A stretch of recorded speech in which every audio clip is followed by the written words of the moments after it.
A London logistics and warehousing business needed to sponsor 2 overseas specialists under the skilled worker route. They had already drafted their own sponsor license application, and they were 3 weeks from submitting it. Before they did, they asked us to check it first. That single decision changed the outcome of this application. Here is what we found, and what it means if you are preparing one of your own. Every sponsor license application has to be supported by specific documents set out in Appendix A of the Home Office's sponsor guidance.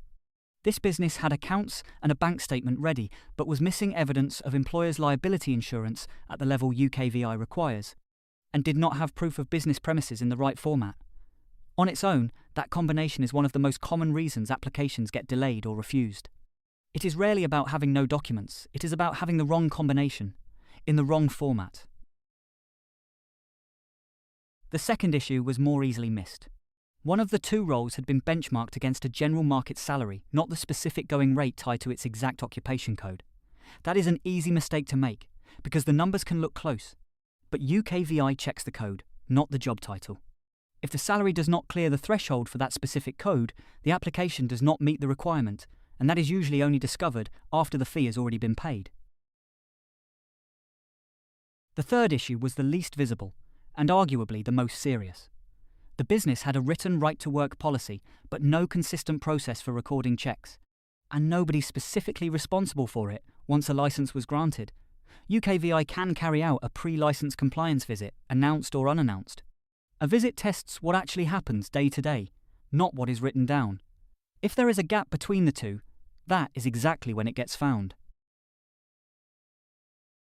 We did not just flag these issues, we fixed them before submission. That meant re-verifying both roles against the correct occupation codes and salary thresholds. Rebuilding the document pack with the right evidence, in the format UKVI expects. Running a mock compliance audit of the business's HR systems, testing them the way UKVI would, and helping build a working process with a named person responsible for it. And checking that the people nominated to run the license met the suitability requirements before their names went on the form. The corrected application went in 4 weeks later than the business had originally planned. That felt frustrating at the time, but it is a lot shorter than the delay a refusal would have caused.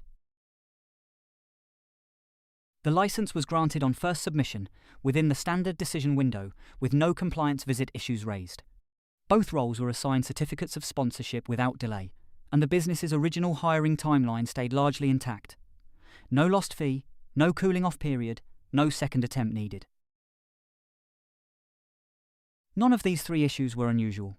We see versions of them regularly, not because businesses are not capable, but because sponsor license applications are detailed, and guidance found online rarely reflects how strictly UKVI applies it in practice.